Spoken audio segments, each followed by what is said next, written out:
Good afternoon and welcome to the afternoon session of the Landmarks Preservation Commission's public hearing and public meeting of April 9th. This meeting is being held in our hearing room in person at 1 Center Street and also via Zoom for anyone who would like to participate remotely. And it's also being live streamed on our YouTube channel. And we are resuming this afternoon with our public hearing agenda, starting with item number 10. And I will turn it over to Corey Harala to take us through the afternoon. All right, thank you, Sarah.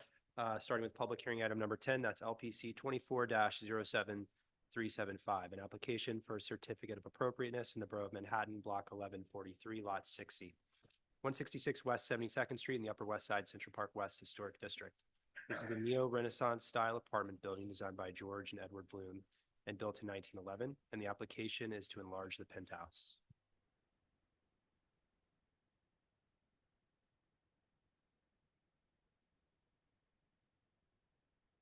My name is Michael Notaro, architect. We're here to discuss a penthouse enlargement of 166 West 72nd Street. How do you know it's in it?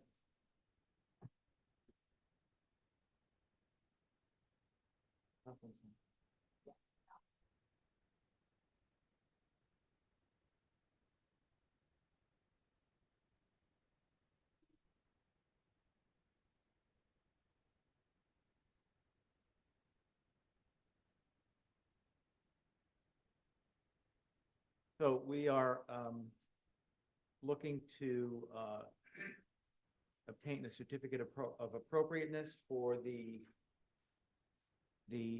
enlargement of the penthouse at the 166 West 72nd Street. The penthouse was begun without permits, and we are here to legalize this with both with the Landmarks Preservation Commission and with the Department of Buildings. So the existing walls that have been put up have served the purpose of providing a mock-up and assisting us in the presentation of this material here today. This is the Upper West Side District.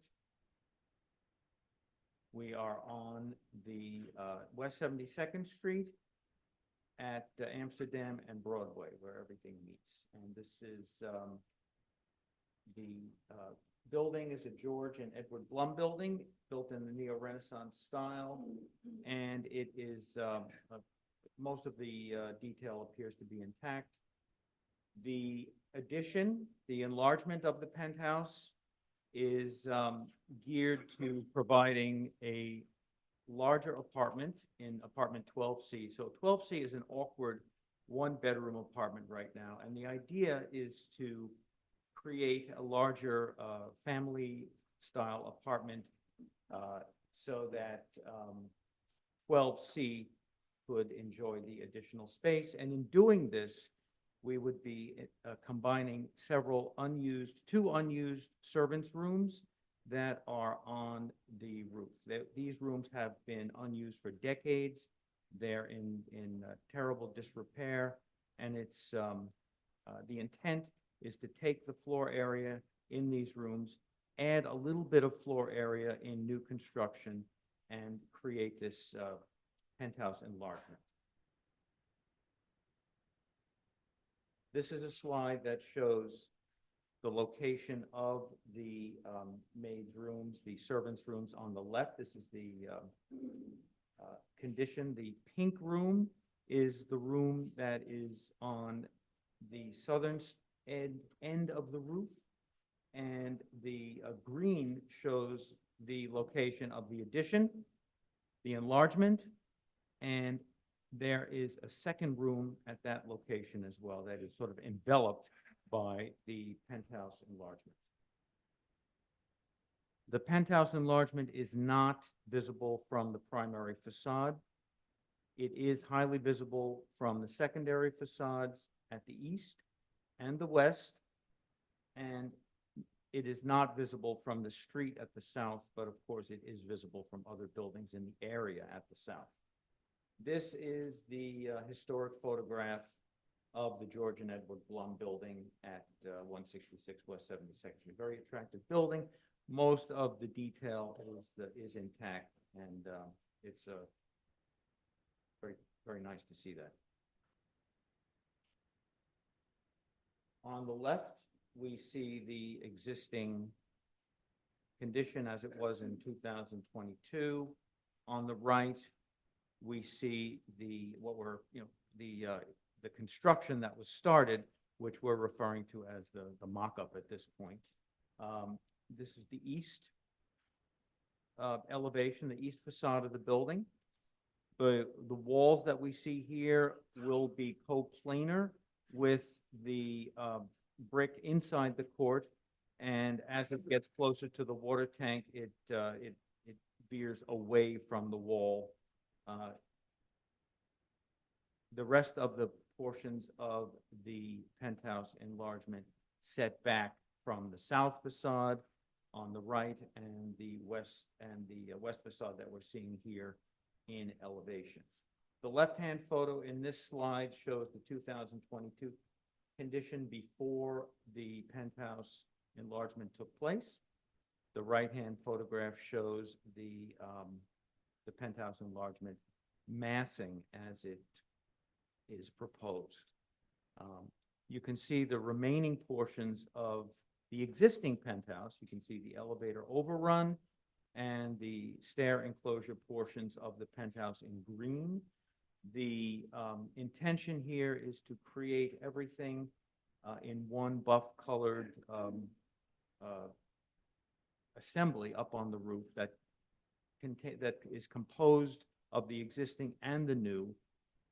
The new portion will be a buff-colored metal cladding so that it does not create any distraction from the buff-colored elements of the existing historic building below.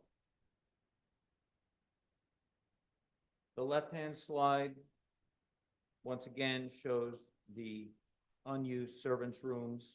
The right-hand slide shows the proposed enlargement of the penthouse, showing the 2 new bedrooms and 2 new bathrooms at the southern end of the building. The dotted line at the southern end, or the northern end of the building, at the bottom of the slide. Is this, do you see the mouse on the screen? Okay, oh, that's very helpful. Okay, the dotted line here shows the unused servants' room that is scheduled for removal, actually. So we are taking that 7375 square foot structure and we are enveloping it into the square footage of the southern portion shown in green, and we're adding a few square feet, a net increase of about 500 square feet.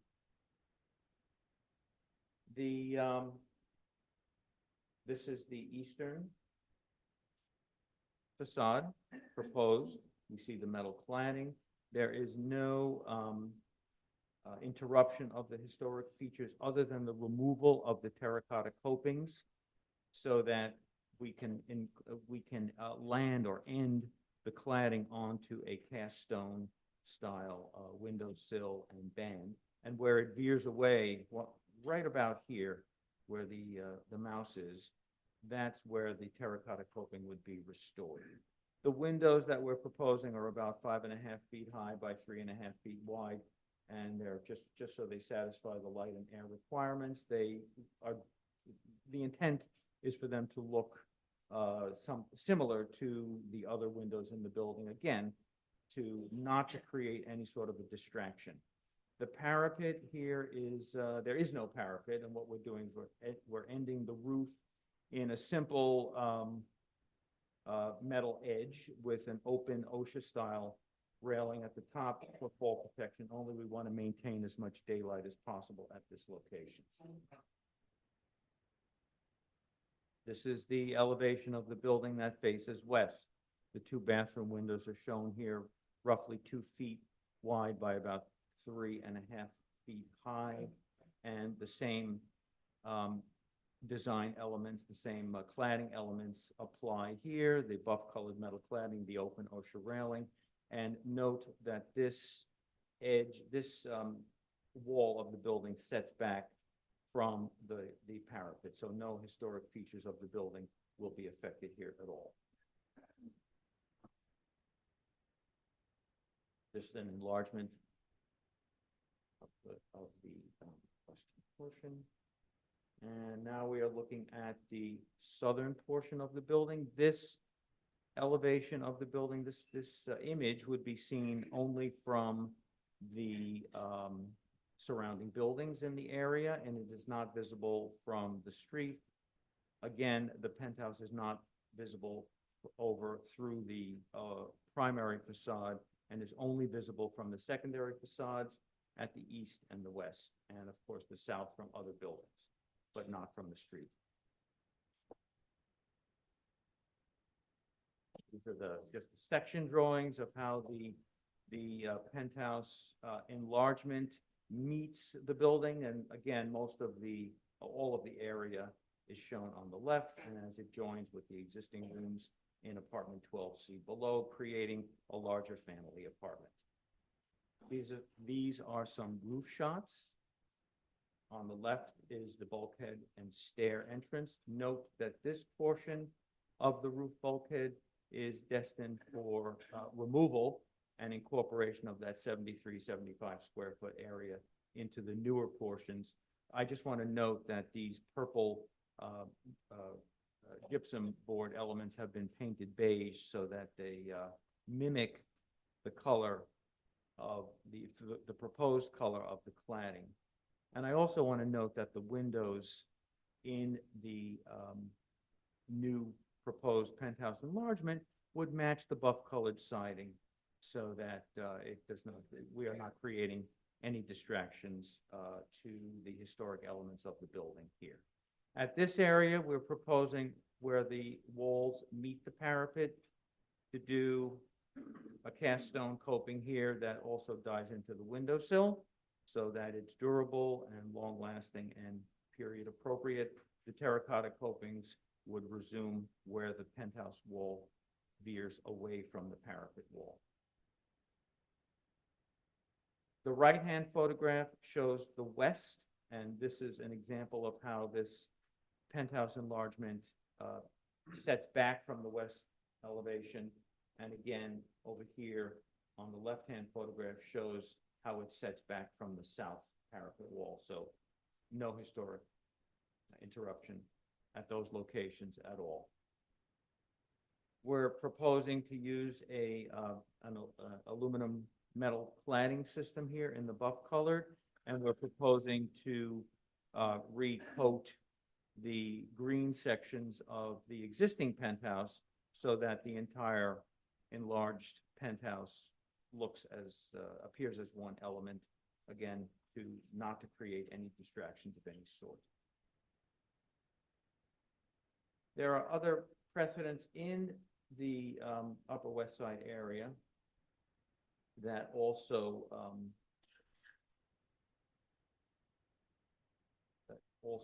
serve as a precedence of enlarged penthouses and penthouse additions, very similar to what we're proposing here. This photograph that I'm pointing to now shows a penthouse enlargement. Again, it doesn't appear as a distraction, and our proposed enlargement would appear similar in nature to this. It would sort of set into the roof scape of this building, and it's not a distraction to the more historic elements of the building and its surroundings. The same here on this left-hand photograph. The enlargement that you see here from this peeking out above the side elevation is, again, it matches, it blends with the building, which is our intention as well, to avoid creating any distraction of any sort. So that's kind of what we're after as well with our enlargement at 166 West 72nd Street. So, any questions? Okay, thank you. Yes, Commissioner Ginsburg. So I have a few, but the first one is someone obviously illegally started this work. That's correct. So you're coming here to legalize, which wasn't clearly stated. How did they go ahead did they go to the building department and not flag lighting? I don't know. I was contacted after this happened, the illegal construction happened. I did mention that in the beginning, and I want to, say we're here to help to legalize this. So, and then I have two other detailed questions. Where you remove or going to remove the terracotta camelback, Yes. the cast stone you're planning to put in, will that be colored the same color as the terracotta? Yes. And then the other question is, why are you changing from the existing green of the penthouse to the tan? Just to, because often the penthouse accretions are different, and I almost think it would be better to keep it green and do that addition as a green, but am I missing something? There's no overwhelming, we thought it might be less distracting in a buff colored, especially where the wall at the east is coplanar with the brick. We just thought it might be a little buff color, but I don't think the owners would object to a green like the original. Okay, Thank you. You're welcome. Okay, thank you. Other questions? Yes, Commissioner Chu. Because you've got the penthouse up on the roof, and I assume there's roof access for the occupant, they can go out on the roof. There's no access. There's no access for them, so that doesn't incur new guardrail needs around this. The parapets will be high enough, as Sufficient. required by the 1960 change in the code. That does not change, but the roof of the penthouse is just a service area, and the OSHA guardrails that prohibit passage of a 21-inch sphere are sufficient. There's no equipment up there for docking. Okay, so in the roof addition, does that have mechanical equipment that's gonna be anywhere on the roof as well? There will Additional be- mechanical? There may be some vents and so Okay. forth. We haven't worked out all of these, but we're looking to minimize or possibly eliminate any roof access whatsoever. But in any event, it would be service personnel at that location only. Okay, and last question, just because the only place where the addition engages the exterior is really that one light well place where it looks like you're sitting on the parapet and building a frame wall on top. And you mentioned you're gonna put coping. That's where Mark's question about the camelback, I've never seen a detail where you could rest a wall on a camelback cope. So that's gonna be a custom condition there. It'll be Along that whole It'll be a stretch. flat cast A stone flat that can sill. secure the sill plate of the framing, and then the insulation that goes Right. outboard of that, and then the cladding, which is secured to the framing system. Okay, So, so yes. the intent is to keep the coloration from noticing any difference. The intent is to keep the coloration. If we sat the framing on top of the terracotta camelback coping, it would crack. Yeah. Over time, and it would fail and create a whole, dangerous condition for any workers who are below. So that's the intent. Okay, thank you. All right, any other questions? Okay, we'll move to public testimony and we'll come back to you. And I'll note that there is no one in the hearing room to speak, so I'll turn it over to Gregory to see if we have any remote participants. Thank you, Chair Carroll. We have one hand raised in our attendees list right now, that being Megan Fitzpatrick from Landmark West. Megan Fitzpatrick, I am promoting you to panelist right now.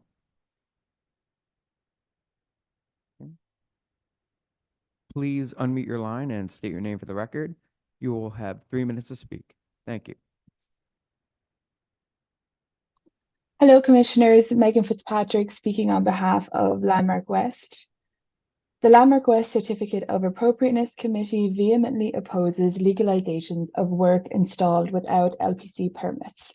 When property owners ignore the Landmarks law and make changes without the Commission's guidance and consent, all too frequently the results are at best unremarkable and at worst destructive. In either case, the practice of legalizing alterations after the fact in essence penalizes property owners who often go to great lengths to comply with landmarks regulations by rewarding those who flout the law. A stop work order and then a violation were issued for this illegal work in late 2023. Our committee is happy to see this item has been updated to a legalization application, reflecting the unpermitted nature of the work. Our committee is confused by this proposal and its intended use. It was originally presented at the community board as a solution to a housing crisis, with drawings describing it as enlarging an existing maid's quarters. But this proposal expands an existing home with 2 additional tiny bedrooms and tiny bathrooms.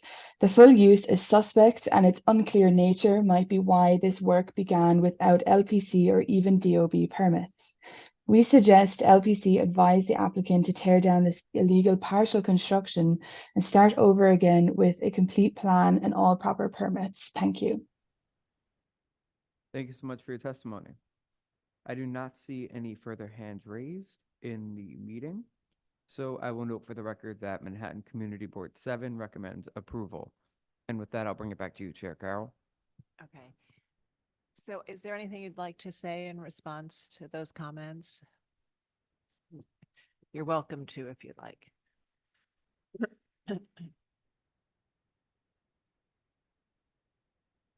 My belief is that the plan is adequate.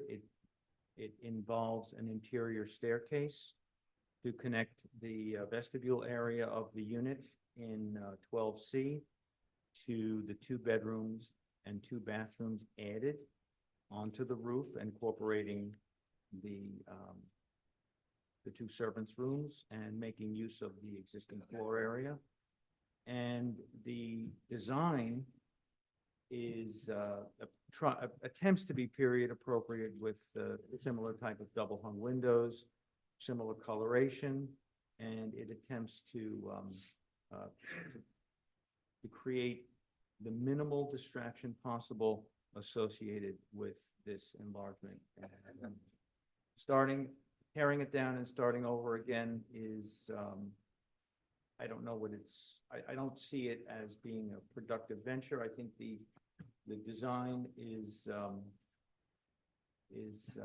probably what a redesign would result in. So I think it's just, it should, we would appreciate it very much if the commission would review this proposal and consider its approval.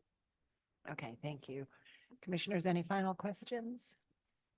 Okay, let's move to our discussion. Commissioner Goldblum, would you make a motion to close the hearing? So moved. Thank you. And Commissioner Ginsburg, would you second? Second. All in favor, say aye. Aye. Aye. Any opposed?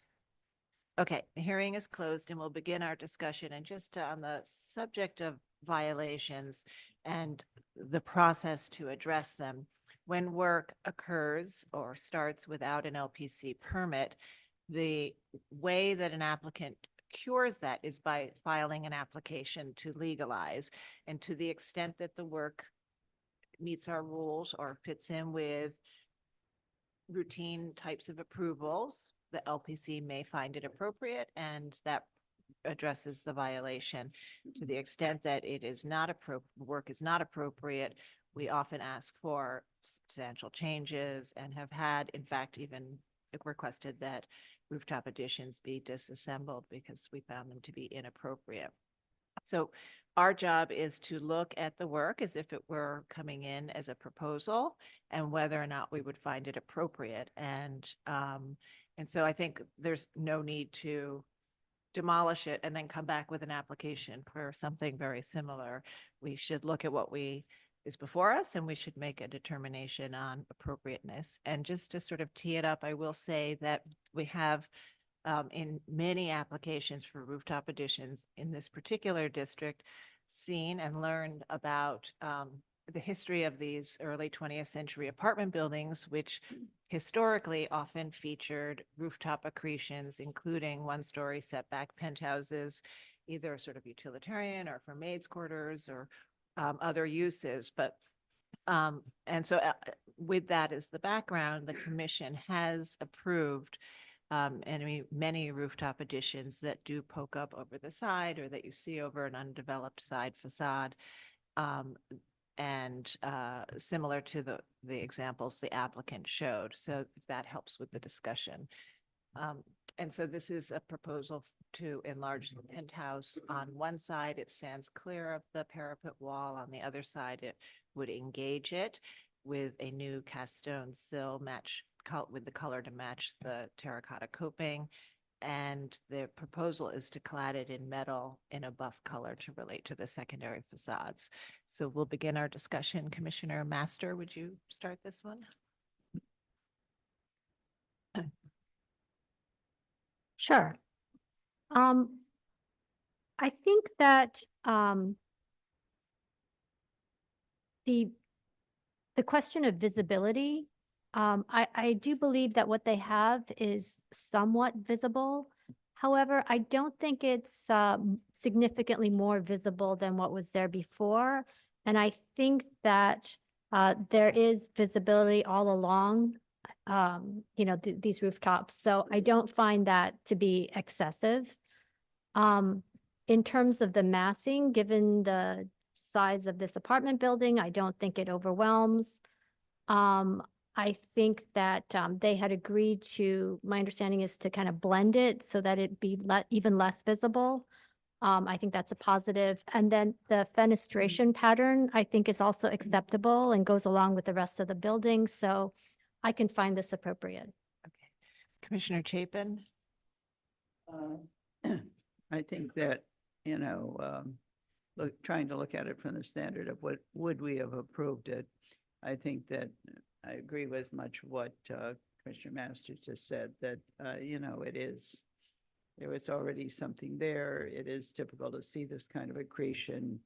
It looks fairly, it's clear that it's not part of the building, and they have attempted to make it recede as much as possible. If we'd been looking at it from the get-go, we might have asked, is there some way to reconfigure it in a way that it would be less visible? And I don't know how much that might be true, but I think, looking at it, that it does not draw undue attention to itself. So I can approve it. Yeah, and I think, as I said, it sort of is consistent with the historic and other commission-approved ones that you see over these exposed side facades. This district is a collection of apartment buildings and smaller row houses and flats buildings. So you do get these views. Commissioner Goldblum, I agree. I think it's appropriate. Commissioner Ginsburg. In general, I think it's appropriate. I would keep the green color so that the rooftop addition is differentiated from the rest of the building and not meant to be the same color. And I don't know how other commissioners feel, but in general, it's appropriate. Commissioner Chen. Yeah, I agree with all the commissioners' comments, and as to the color, I'll defer to what the rest of the commissioners feel like. Okay, Vice Chair Bland. It's appropriate. It's not that you can see it, it's really what you see, and does it interfere with an appreciation of the rest of the building? And I don't think does that in this case. Regarding the color, I think the green is an odd color, and I understand the differentiation issue and support the idea, but I think the green sort of takes your eye right to the green, whereas a darker color might not, a gray or something like that might be better. But otherwise, I think it's an appropriate addition. Okay, Commissioner Lutfi.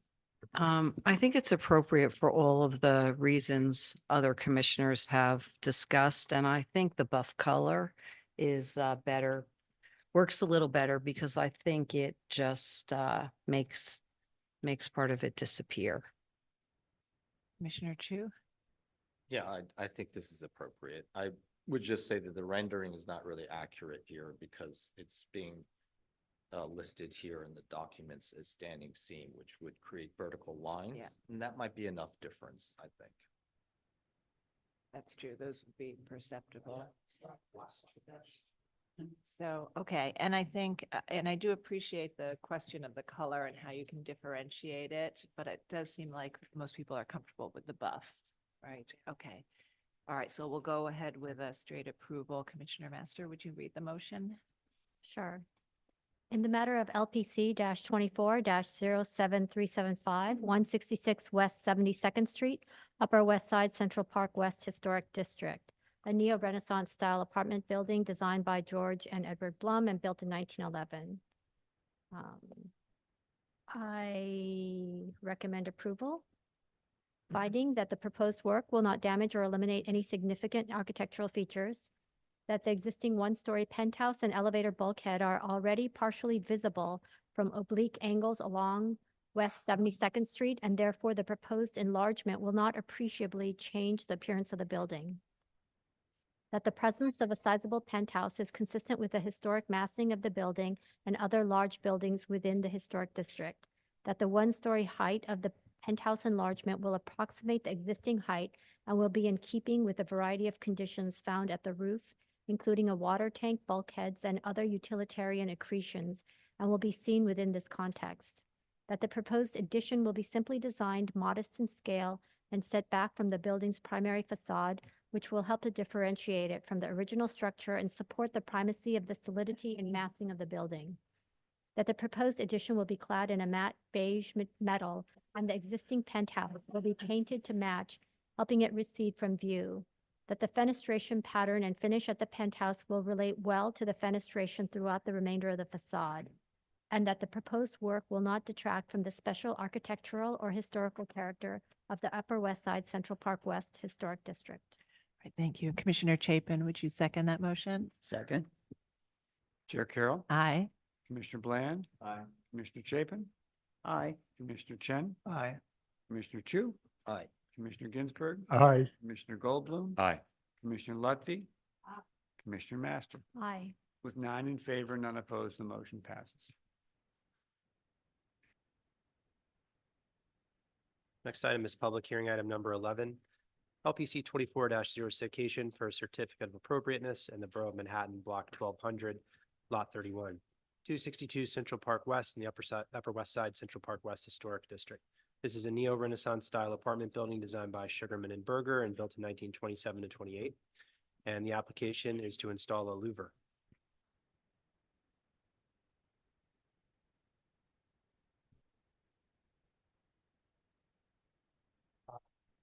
Hi, how are you? My name is Mihai Radu with Radu Architect.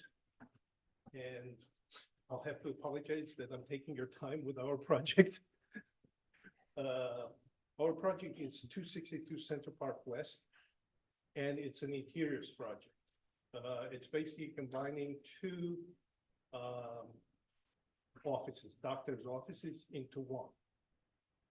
So during the process, being a doctor, can you? 1 second, I'm being instructed. Okay, so this is the building. That's a period picture and the way it looks right now, 262. Can I go to point? Well, yes, the only thing is that the microphone is for the phone. Okay, okay. So basically let me see. No, it's the laser. Excellent. You know, I can speak pretty loud if you allow me just to walk there and just go back and forth. So basically, our office is located in this area, this corner of the building. Let's go to the next slide. This is to show the location where the building is. Our building goes from, from one street to the other one. The primary facades are like this, and that's the location of the building in the district. This is the plan of the doctor's office.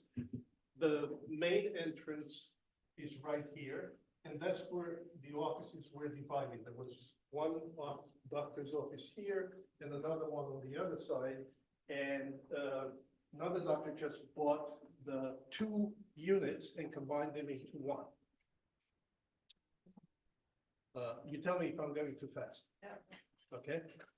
So the scope of work, and now I'm going to go a little bit to describe the history, how we ended up with this situation. Our original intent, the doctor needs to have good quality air conditioning, so they need to have a little better air conditioning system than your average window unit. So we started trying to get permission from the building to actually put a condensing unit in the courtyard. That was our preferred thing, because then we wouldn't have had any kind of intervention on the side. The building actually denied us doing that. Then we went to the second option, which is like, basically the building has a capital master plan by Walter Melvin. And we would be allowed to use window units.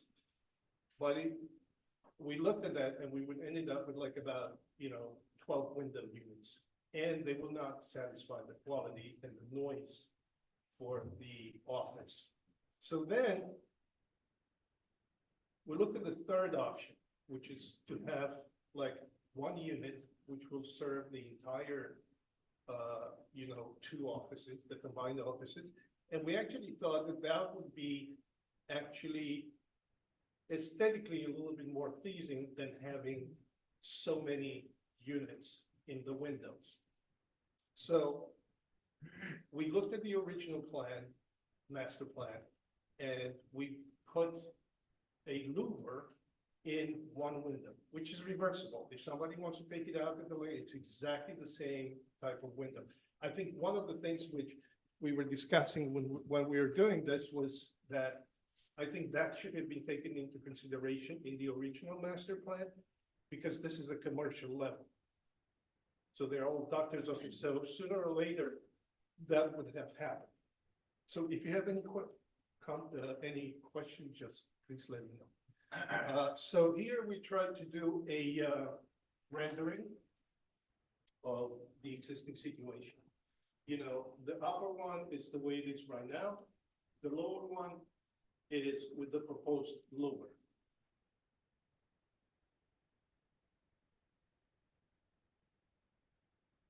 So these are the way the windows look right now. We specified what was specified in the master plan. So all the windows were going to be replaced. And we going to replace the louver would have exactly the same color, the same finish as all the other windows. These are some details of, so we're trying to put the louver behind the frame of the window, so you're still going to have that horizontal for the double hung window. And these are some examples which we found in historic buildings, louvers being installed. There are quite a few of them all over the city. This is the Morgan Library. This is Rockefeller Center. So it's kind of like a cornucopia of like louvers in historic buildings. This is just, I don't know if that's of any help to the commission. It's the type of louver we have selected. The finishes are exactly the same with the other windows in the building. This is our little story. This is embarrassing. Okay. If you have any questions, Okay, thank you. We do. Vice Chair Bland. There are louvers and then there are louvers. The louver you've chosen apparently is a pretty hefty, big louver. Can you achieve the same requirements with a smaller blade more often? I think we do. I think it's just a more elegant solution. Actually, it looks bigger on the screen. It's not that big. It's All right. actually about this. Well, working with staff, I would. Yeah, it's like that, but we could, it's like every louver, it's just like the free area we have to satisfy. We'll look at options. Okay, and it's set behind the window frame, so you yes, still have yes, the yeah. window frame and even the sash frame that Yes, yes. matches the rest of the building. Okay. Any other questions? All right, let's see is there anyone in the room would like to speak on this item? Noting that there isn't, I'll turn it over to Gregory to see if we have any remote participants. Thank you, Chair Carroll. We have two hands raised in the attendees list. The first being Megan Fitzpatrick from Landmark West. Megan Fitzpatrick, I've promoted you to panelist. Please unmute your line and state your name for the record. You'll have 3 minutes to speak. Thank you. Hello, Commissioners. Megan Fitzpatrick speaking on behalf of Landmark West. The Landmark West Certificate of Appropriateness Committee believes there are many alternatives to this proposal that should be examined before installing a louver of this size and impact on a primary facade, specifically at the pedestrian level. Our committee is concerned this equipment will not only emit a great deal of hot air onto the street, affecting pedestrians and nearby foliage, but its functionality and appearance will detract from the ambience of walking along the street in the historic district. There are ways to mechanically and technically accommodate this need from within that do not impact the public view of the landmark. We hope this can be mitigated by moving the louver to a less impactful location. Thank you. Thank you so much for your testimony. Next up, we will be hearing from Lucy Levine from the Historic Districts Council. Lucy Levine, I have promoted you to panelist right now. Please unmute your line and state your name for the record. You'll have 3 minutes to speak. Thank you. Hi, Commissioners. My name is Lucy Levine. I'm speaking on behalf of the Historic Districts Council. HDC appreciates the difficulty of accommodating external AC equipment in street-level medical offices within historic districts. That said, we encourage the applicant to explore getting permission to install the AC's external unit in the building's alleyway. If that is not possible, we ask the applicant to explore creating a recessed blank window that has fresh air intake in the side and head jambs of the masonry opening. HDC has seen this sort of solution in the past and believes it may be possible in this case. Because this is clearly an important and challenging condition that exists across the city, we would love to see architects and engineers develop more aesthetically sensitive solutions for this situation, especially at street level. Thank you. Thank you so much for your testimony. I do not see any further hands raised in the attendees list, so I will note for the record that Manhattan Community Board 7 recommends approval, and we also received one letter from an individual recommending denial. And with that, I'll bring it back to you, Chair Carroll. Okay, would you like to respond to some of the comments we've heard? We actually went through all the different scenarios to avoid having this for more than one reason. Number one, we wouldn't want to be here, and number two, and number two is, we would like not to have a louver in the facade. Obviously, we did that. And the way I explained at the beginning, we started actually looking at the different options we have to do this. So the building has denied our request to put the condenser in the back courtyard of the building. I said, no way, we're going to allow you that. That would leave us with two options. Options number one would be putting, these tiny little units in every single window, because if, as we all know, doctors' offices are like many small little windows, many small rooms, which all need, air conditioning. If it was, a general practitioner's office, maybe from an aesthetic point of view, still not the right solution, but maybe they would have accepted that. But, being a dermatologist, they have procedures, and the quality of air is a little bit different. And also, when you have patients, you don't want to have in the patient's face, something humming and zooming. Now, having a louver, these louvers have much lower, fan when they exhaust the air outside to the street versus the, the window units, which have really, really a lot of, they project a lot of air, and it's usually much hotter than the air which comes out of a larger unit like this one. So I think that eliminate, we looked at this and we said, we're going to have, like 10 units blowing air in people's face except of one, so, we thought that that's the right thing to do. The other thing is, like, if you can see, they don't look that pretty. When you put it, the entire building has, all these units peppered, and everybody installs them any way they want to. Some puts like a 5,000 unit, with like a piece of metal around it. Another one has 12,000 BDUs, which takes, the whole window. We were trying to clean up to a certain extent the facade, so basically, and even if we wanted to use those units, we could not because there are rooms on both sides. Right. So they will cool one side, but it's not going to be cooled on this. Right. So they wouldn't even work for all the offices. Okay. All right. Any other final questions?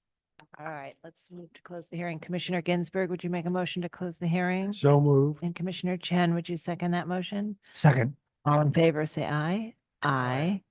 Any opposed? Okay, the hearing is closed and we've heard, this is a proposal for a louver, full height louver in one window. We've heard that the applicant explored alternatives that did not work out. One was trying to use the courtyard and the other was thinking about having units in every single window, which wouldn't serve and satisfy all of the office spaces. And so they're, in an effort to consolidate it all, have located it in one window. It would be behind the existing window frame so that the window frame and even the sash frame would stay in front of it. And interesting, it's sort of located partly obscured by that bush. So that helps as well.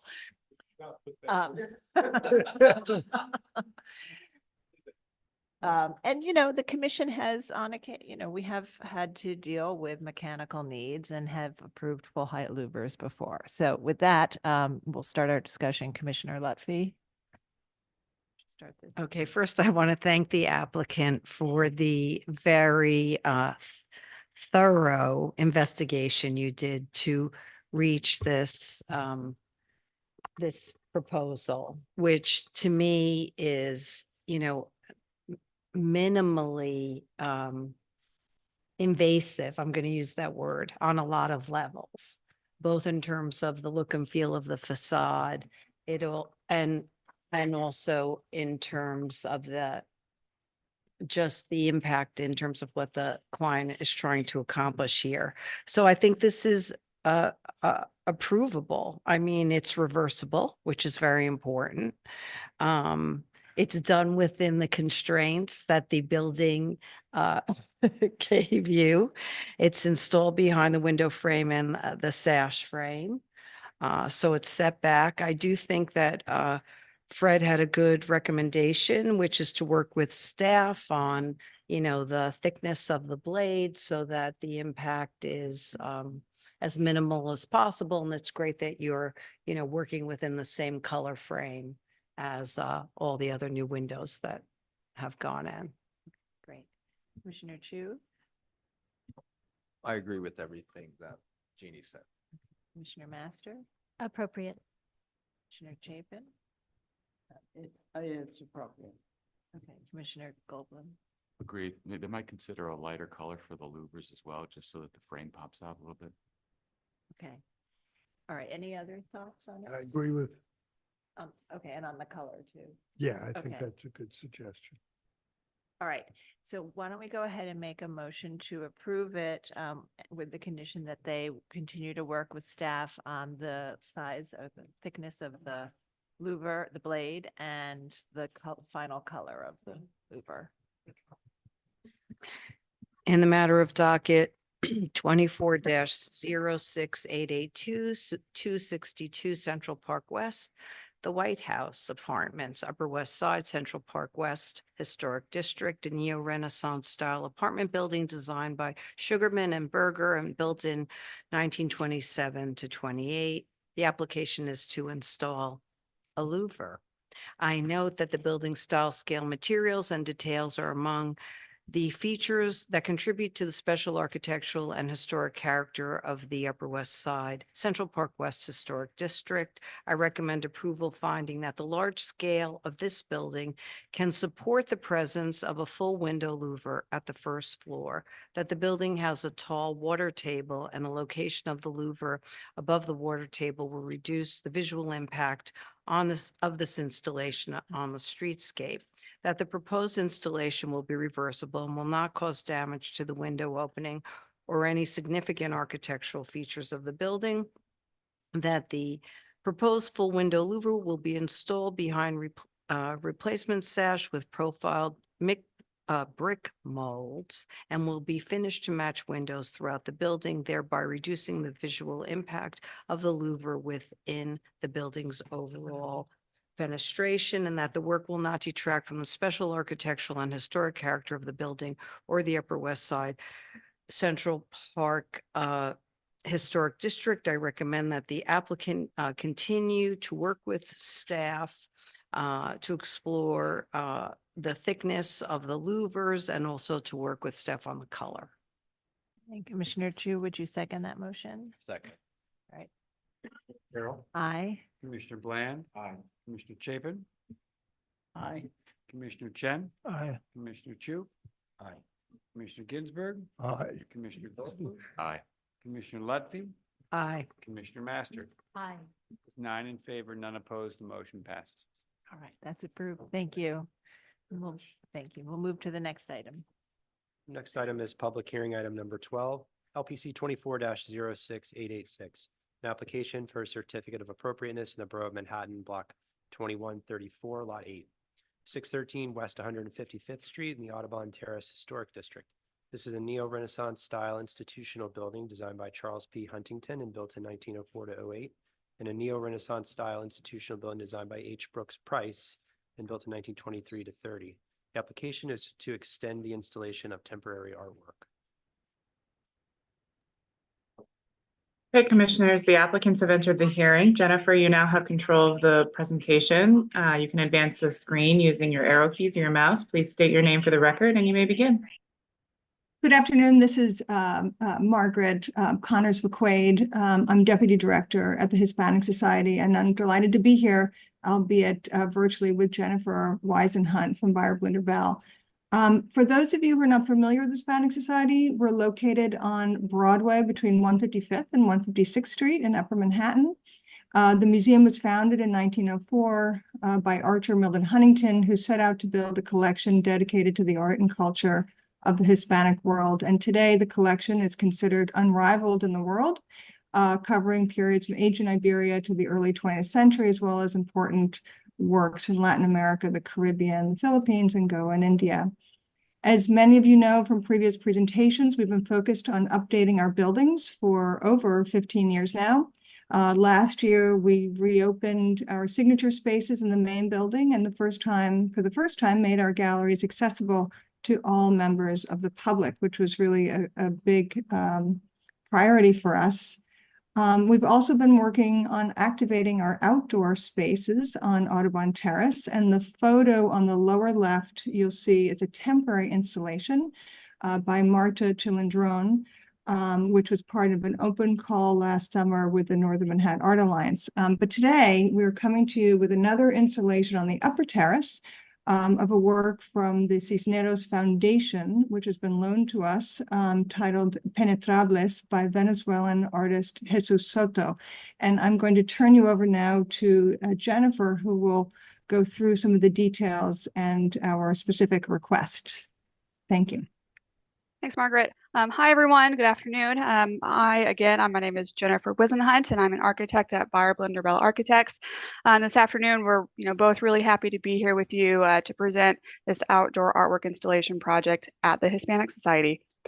So Margaret gave us a brief overview of the Society Museum, and I would just add that the orange cube artwork piece that you see in the lower left-hand image was installed last summer and fall after we received a staff level approval for its installation for a few months.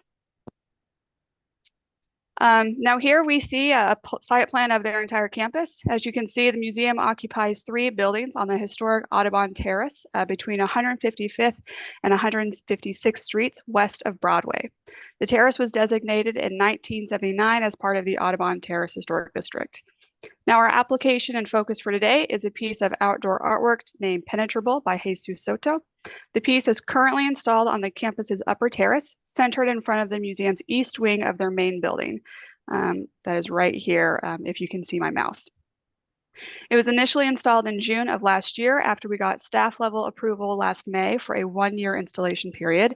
And so we're here today to review the piece with you and to extend its installation period for another 2 years until June 2026. So, oh, excuse me. There we go. So if you haven't been to the museum in a while, here are some images of the upper terrace prior to the piece's installation. Here we are on the upper terrace looking east. So the museum's main building is on our right, and we are looking towards Broadway in both photos. And here are a couple photos showing the piece after installation. These were taken last summer, and as you can see, the piece consists of an open cubic steel frame, which supports a canopy of aluminum channels, and then has these amber colored plastic PVC tubes that hang from the steel frame above.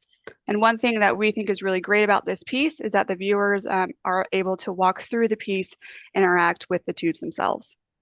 And then finally, to anchor the steel frame to the concrete slab below at the terrace, we removed and salvaged the existing brick pavers and then reinstalled the pavers after the frame installation was complete.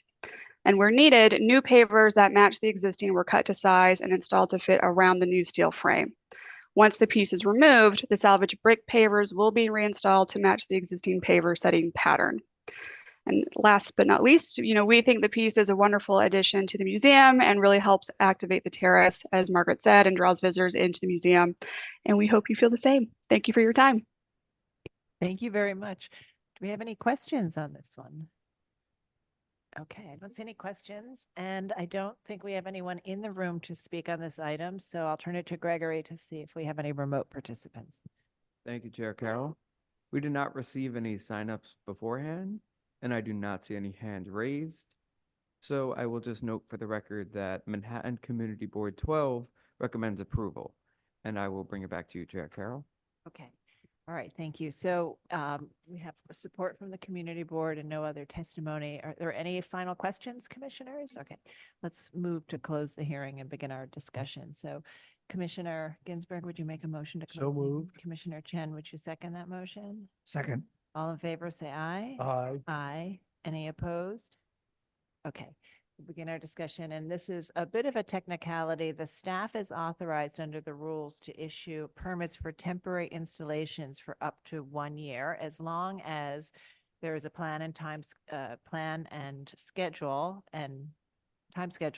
for the removal and the reinstallation of any historic fabric, and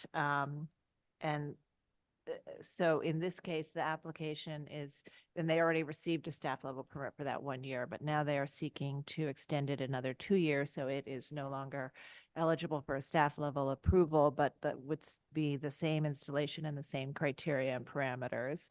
So we'll begin our discussion. Commissioner Chapin, would you start this one? Sure. Remember being up there. It's a terrific site. And I think obviously the installation of artwork on the outside is very appropriate and helpful to bringing people to enjoy the environment, visit the institution. So I see no problem in extending this. Okay, Commissioner Goldblum, I agree. Commissioner Ginsburg. I agree and just feel public artwork is almost always a big plus, and I look forward to supporting it. Great. Commissioner Chen. I'm in full agreement. All right. Commissioner Lutfi. I agree. Right. Appropriate. Appropriate. Everybody agrees? Okay, great.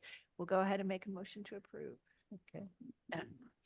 The matter of a certificate of appropriateness, Borough of Manhattan, LPC 2406, 886 613 West 155th Street, Audubon Terrace Historic District. A neo-Renaissance style institutional building designed by Charles P. Huntington and built in 1904-1908, and a neo-Renaissance style institutional building designed by H. Brooks Price and built in 1923 to 1930. Application is to extend the installation of temporary artwork. I note that the building style, scale, materials, and details are among the features that contribute to the special architectural and historic character of the Audubon Terrace Historic District. I recommend approval, finding that the installation is not eliminated or damaged any significant architectural features of the building or site, that an acceptable plan for removal of the artwork and repair of paving has been submitted to the commission, and that the temporary presence of the artwork at the terrace for 2 additional years will not detract from the special architectural and historic character of the surrounding buildings or detract from the layout and composition of the Audubon Terrace Historic District. All right, and Commissioner Goblin, would you second that motion? Again. Right. Chair Carroll, Aye. Commissioner Chapin, Aye. Commissioner Chen, Aye. Commissioner Chu, Aye. Commissioner Ginsburg, Aye. Commissioner Goldblum. Aye. Commissioner Lutfi. Aye. Commissioner Master. Aye. With 8 in favor and none opposed, the motion passes. And we'll just note that we had Vice Chair Bland recused on that item. All right, and we'll move to our next and final item. Right, the last item of the day is public hearing item number 13, LPC 24-05494. This is an application for a certificate of appropriateness in the Borough of Queens, Block 8095, Lot 73, 19 Circle Road in the Douglaston Historic District. A colonial revival style freestanding house designed by George J. Hardway and built in 1920. The application is to legalize the installation of a retaining wall and parking pad, the removal of a tree, and the installation of a fence at the side yard without LPC permits, and the installation of a gutter system at a terrace. Good afternoon, Commissioners, Preservation staff, Maggie Hoy giving a summary of the ongoing work and their work to be legalized at the subject premises, as well as proposed work. Here shows the location within the historic district. And the photo on the left here shows the condition of the driveway prior the work was carried out. The photo on the right shows the current conditions. The driveway was widened to create additional parking space. The Japanese maple tree with a trunk greater than 12 inches in diameter was removed due to termite infestations. Soil was also removed, and the retaining wall consists of texture modern cinder block was partially constructed. The fence on the far right here is located in the front of the main building facade, which is not conformed with the LPC rules. The fence on the left will be processed on staff level. There is also an additional proposed work of installing data system at the wall of the terrace. This work will be explained further.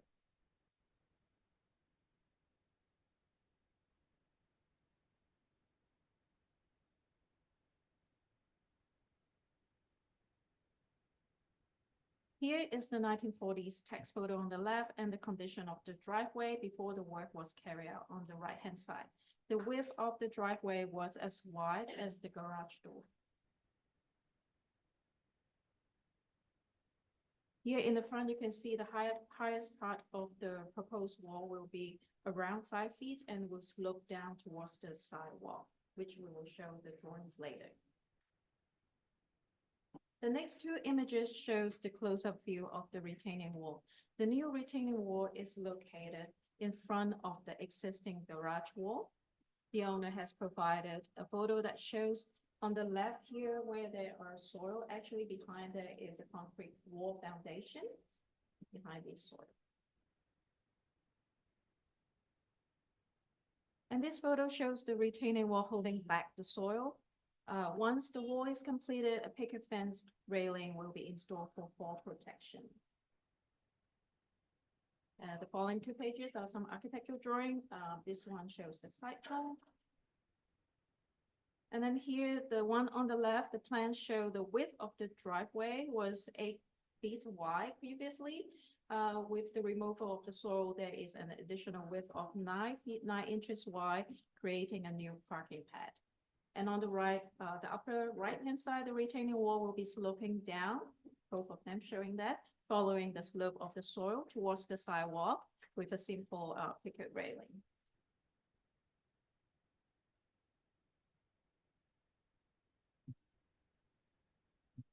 So I missed a few steps. I'm just going to go back to this one here.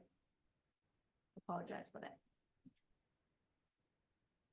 Yeah, so a Japanese maple tree with a trunk greater than 12 inches in diameter was removed due to the termite infestation. soil was removed and partially retaining wall consisting of exterior moldings in the block was partially constructed. The fence on the right is located, the fence, yeah, sorry.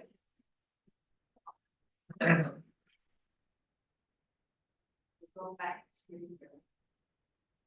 here.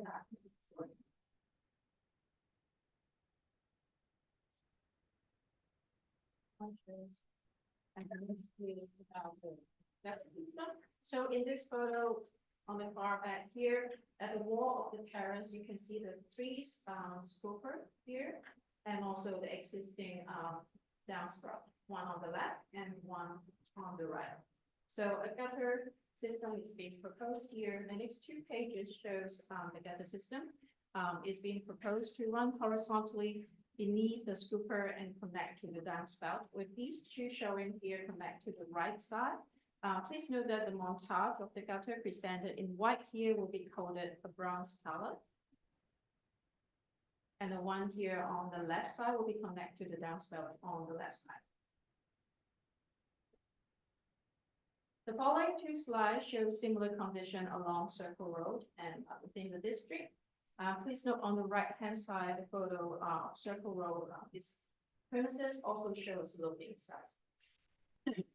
And staff note that all of these driveways were installed prior to destination. The last one, the fence. The fence on the right here is in a side yard and is 6 feet tall, several feet set back from the masonry wall of the terrace and in front of the main building facade. The gate of this fence is 4 feet wide and swing inward. There are cellar windows adjacent to the fence. And the fence is 8 feet from the step you can see on the right here. And then come to the last page. This shows the swing of the gate and the step on the far right. The owner, Narin Richard Arjun, is here to say a few words and also answer further questions.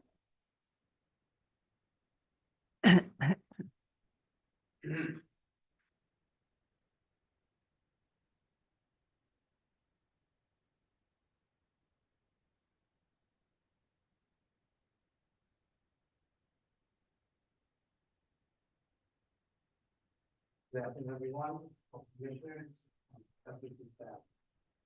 Thank you for this presentation and welcome with me. Yes, I think I'm at fault here, but at the same time, someone pulled into the driveway, would like to open their door to get out of the car. In this particular case, I could not. The family owns 4 cars that we live in. We recently moved from down the street to this particular location, beautiful home. It's just that we're trying to make it beautiful. It is such a way, just to make it livable. Easy access for disabled family members to come visit. Actually, inside this garage, there's stairwells going up, which I plan to do a chairlift system for the disabled to come up to the upper floors, because it's difficult to actually walk the stairs or even roll someone up from the steps. It's very difficult. That's the reason I wanted to extend this particular driveway. As far as the fence, moving into the double area, it's one of the safest neighborhoods. What's taking place since I moved in, there's probably been 3 break-ins, not on my property, but surrounding neighborhoods. And we were trying to secure our property for not to get breaking into. Hence the fence. Now, if this particular fence on that you're showing that this may misuse it, providing you with a detailed description. There's a window. If I push this fence backwards, say about 4 feet, that window is exposed, and something like a security bar will need to be installed. And that's very first window. I don't know what else to say, but I'm hoping that I can probably to move forward with this request, and I can get this resolved. Everybody can happy about it. Okay, thank you. All right, and we have questions. Commissioner Ginsburg? The tree that was cut down, was that tree sick? Did it have to get cut down for reasons, or was it just cut down because you wanted to get rid of it. Well, not just get rid of it, it was termite infested. I wouldn't want the termites to come into the building to eat the wood out. So although it was treated, there was branches falling off and it was deteriorating. And the landscaper and contractor suggest cutting it down and Thank you. Yes, Commissioner Goldblum. Wall, there's a little retaining wall to the right of the garage door. What's that made out of? See it there? It's like at the bottom of the ivy behind the pallet. Oh, okay, that is bricks of the existing. It's bricks like the existing facade. Yes, sir. Thank you. Is the gutter that kind of diagonals down and then goes straight down, is that new? And that has been there. It's been there forever. All right, and the gutters that you're proposing around the sides to pick up the scuppers, those are being done for what reason? Okay, so currently the runoff of rainwater that's on the upper porch comes down and it seeps into the existing porch. That's where that wall is blocking, where that window is right here. Right, so the actual baseline of the flooring, water seeps in, gets into the garage. I don't want further damages to the property because I'm planning on removing the bricks on the flooring of this particular porch, waterproofing it, and then replacing it with same bricks. So if it's leaking now because of the gutters, won't it still leak when you're done because of the rain? So because the property, what I'm planning to do is on the porch itself, Yeah. the brickwork will be removed and waterproof and then replaced. So wouldn't that, if you did that, why do you need all the gutters? To make the water not recede in and cause further problem in the future. But if you waterproof it, won't that make that go away? It should, but it's just double safety. Okay. Belt and suspenders. Belt and suspenders. All right, and lastly, used to be when you had one garage, no, two questions. First of all, the retaining wall that you put in front of the brick, is that there because there's no brick behind there and it's concrete? Okay, so it's kind of goes down at a 45. It steps degree angle. down. Exactly. So it's foundation concrete behind that. So as well. so the reason of that little piece of wall that goes this way is really just to hide the concrete? That is correct. It's not holding up any dirt. Dirt is held up on the other side. On the left side? Yes. But not straight ahead.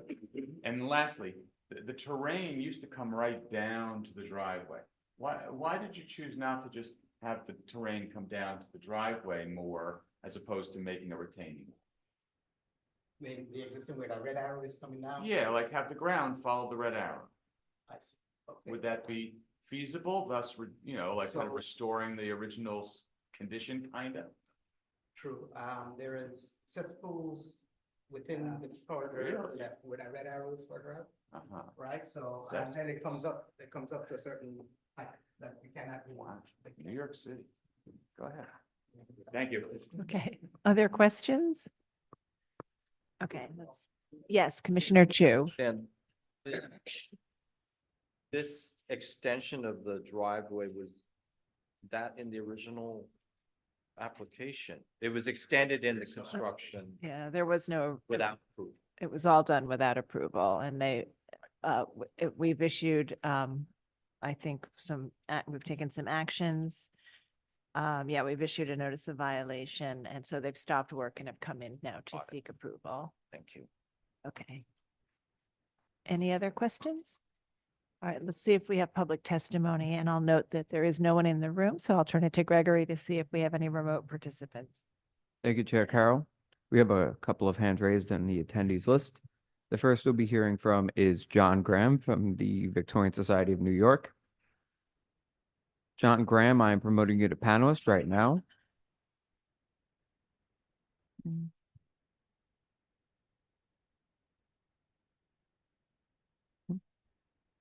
John Graham, please unmute your line and state your name for the record. You'll have 3 minutes to speak. Thank you.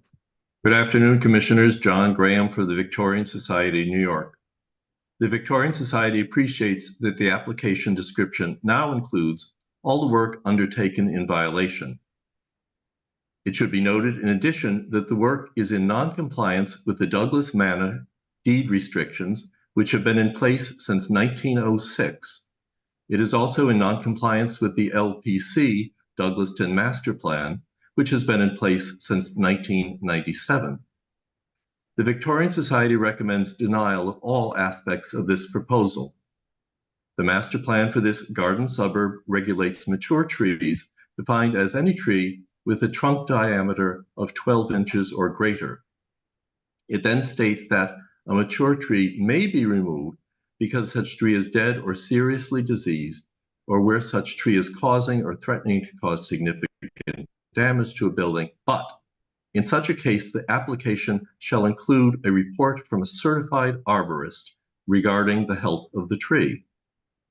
The designation report notes that 19 Circle Road has mature trees. The tree in question is visible on the left of the driveway in the 1997 designation photo we've attached. It appeared to have several trunks rising from a single base that was at least close to 12 inches 25 years ago. By 2023, it must have grown larger. Legalization of this removal must be denied. A new tree as large as possible should be replanted in the original location. The work done without permits also destroyed what was a historic, charming, and picturesque treatment of the garage entrance. Before the new tree can be planted, the retaining wall must be rebuilt as it was at designation, returning the driveway that serves the existing two-car garage to its original width. We will also note that the bricks that have now been used for the small retaining wall do not match the historic bricks on the house. The new wood fence should be moved back to a less visible position to restore the prominence of the porch and entrance terraces. The proposal also calls for adding gutters and leaders which would cut across the striking brick terrace retaining wall, significantly altering the appearance of the house as seen from the street. If terrace drainage is required, we urge that a scupper be opened on the side of the terrace adjacent to the existing downspout shown on boards 12 and 16 with a connection to that downspout. Finally, we note that the 2022 Realtor.com and Zillow ads for this house both stated that it was in the Douglas Manor Historic District. And right outside this house, just a few feet from where the illegal work is occurring, is a terracotta street name sign indicating the property is within the Douglaston Historic District. Thank you, Commissioners. Thank you so much for your testimony. Next up, we will be hearing from Lucy Levine from the Historic Districts Council. Lucy Levine, I am promoting you to panelist right now. Please unmute your line and state your name for the record. You'll have 3 minutes to speak. Thank you. Hey, Commissioners. My name is Lucy Levine. I'm speaking on behalf of the Historic Districts Council. HGC finds this work done without LPC permits to be inappropriate, and we ask the Commission not to legalize it. We note that historic district signage stands directly in front of this site, so it is not plausible that the applicants did not know that they needed a permit from LPC for this work. Thank you. Thank you so much for your testimony. I do not see any further hands raised, so I will note for the record that Queens Community Board 11 recommends denial and that the applicant restores the front yard to its original state and restore the height, style, and setback of the fence, and that the owner uses an architect who is familiar with the historic districts and landmarked homes and a landscape architect. And I will bring back to you, Chair Carroll. Okay. Would you like to respond to the comments we've heard? Thank you everyone for your advice. However, the tree in question was from my investment. My landscaper provided a letter of such saying that it's interesting. In addition to this particular work, it was taken for needed for my disabled family members when they do come, that they have a parking spot. As far as the drainage, we can see what else we can do. And the fence, most definitely, if I need to push it back at a certain, like say 3 feet back and that window is exposed, I will need to secure the window with the wrought iron bars. All right, Commissioners, any final questions? All right, we'll move to our discussion. Commissioner Lutfi, would you make a motion to close the hearing? And Vice Chair Bland, would you second that motion? All in favor, say aye. Aye. Any opposed? Okay, the hearing's closed. We'll begin our discussion. We have a number of elements here to look at that were begun without Landmarks Preservation Commission permits.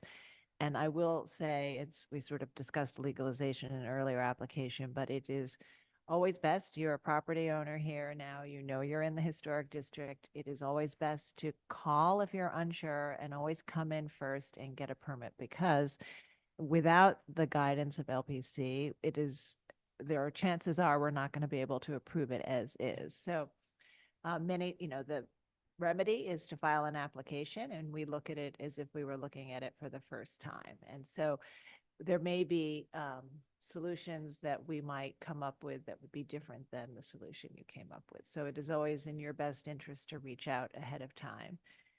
So we're going to be discussing the widening of the driveway, which also involved removing the tree that was termite infested, the new retaining wall at the widened driveway, the wood fence, which doesn't meet the master plan, wouldn't be eligible for staff level permit because of its location at the front and not set back from the house.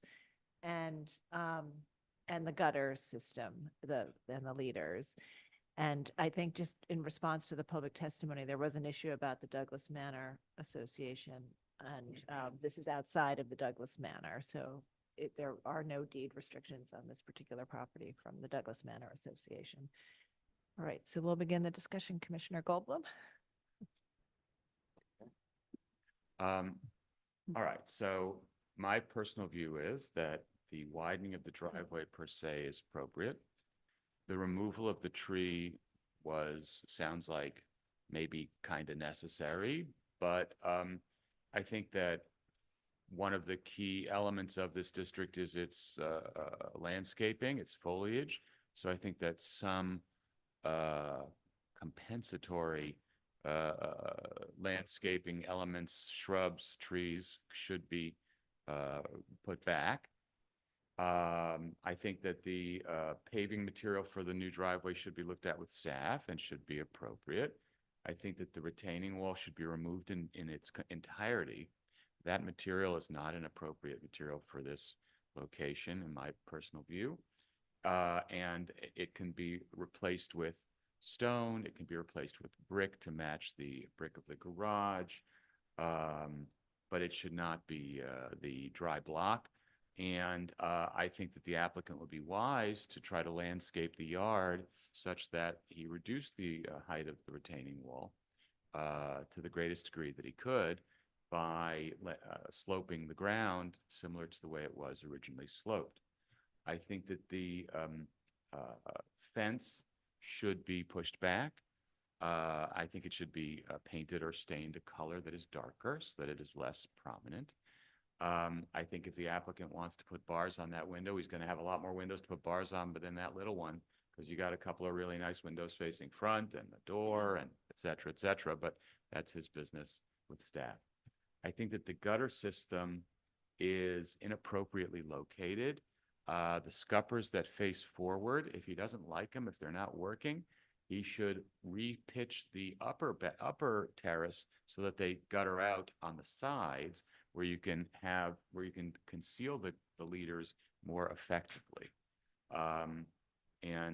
Just a suggestion, that one white gutter that's kind of diagonally traversing his lovely house in the course of all this other work might be considered to be brought down along the column line and then scuppered out in a way that was less visible. Commissioner Ginsburg. Well, I agree with everything Commissioner Goldblum said, except I'm not sure the widening of the driveway works. And you may be able to, if you get a landscape architect, civil engineer, to design it in such a way that it is appropriate. But right now, I would not have approved this change and think you should go back to what was originally there. I understand the tree had to be taken down, but hopefully you can plant a new tree that obviously won't be as big, but over time will grow into it. And I agree with all of the other comments Commissioner Goldblum said. Okay, Commissioner Chen. I'm in agreement with the suggestions and, not knowing the grading and the requirement for the septic tanks over there, but I think that the commissioner's suggestions are all that. Okay, Vice Chair Bland?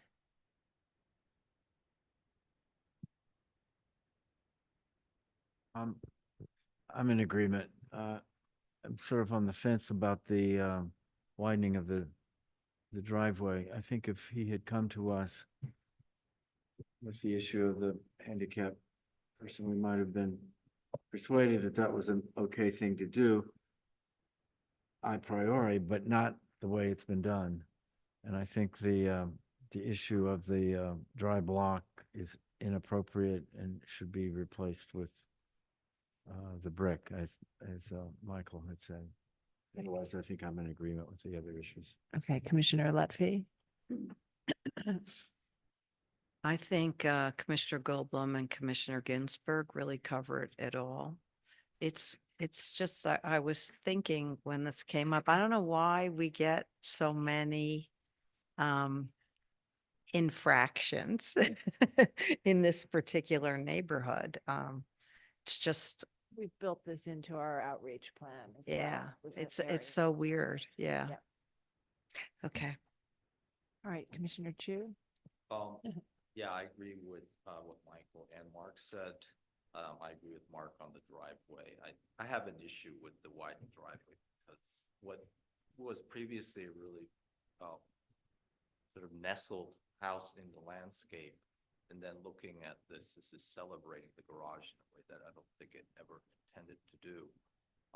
I also think that having the tall retaining wall on the left is not an attractive solution. So I would reduce the driveway back closer to its original and let it slope back down, because I find that a very awkward corner in there. Okay, and Commissioner Master? Yeah, I'm also going to agree with Commissioner Goldblum and Commissioner Ginsburg's suggestions. Commissioner Chapin? Yeah, I do certainly agree with the suggestions that have been already been put forward. You know, this is, when you move into a historic district, and one which is not only a historic district, but has a neighborhood association that's been in place for all these years with their own, you know, guidelines and rules, you really have to be attentive to those. This is such an odd situation. I just want to comment on it. The examples the applicant showed that were similar, they're really not similar at all. What's odd about this is you have a garage blocking your view of the house, which is really unfortunate the way that would, I mean, that has nothing to do with the applicant. He didn't put it there, but it's just a very weird situation to begin with. So it needs, you know, some good landscape design to figure out what to do that's appropriate, and a lot of good suggestions have been made. But certainly the fence that with the retaining wall, while very necessary, no doubt, maybe somewhat less if you did some landscaping work, but still you have to do some work here in any case. But it's, the wall itself is not appropriate, as has been said, and needs to be redone with an appropriate material and color that will work with everything else. And I agree with all the other suggestions, so I'm not going to repeat them. Okay. All right, so as I had said, we have a number of suggestions. I think there are ways to achieve some of your goals here, but with, I think, a different approach. I think that there's some, not all, but some commissioners are supportive of some widening of the driveway, but with a different landscaping arrangement and a different retaining wall. And to the extent there is retaining wall, it should match the brick that's there, or do something that settles in and blends with and is typical of the historic district. I think the fence needs to be pushed back, and I think it's we've heard some suggestions also on how to deal with the leaders. So I think we want to take no action today, and have you work on some of these ideas and come back to us. But I'm going to ask you to work quickly. I know this is your house. Your house is in the middle of construction, so hopefully you are motivated to move quickly. But because it is a situation where we have violation, we do want to keep the process moving and resolve it as quickly as possible. So we'll ask you to come back as quickly as you can. you can work with Maggie. She'll help you to work through the suggestions and come back with a proposal as soon as you can.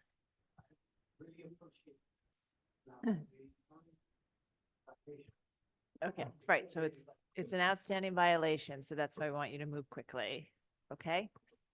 All right, so that concludes our hearing today. Thank you all for your hard work, and we'll see everybody next Tuesday. Thank you.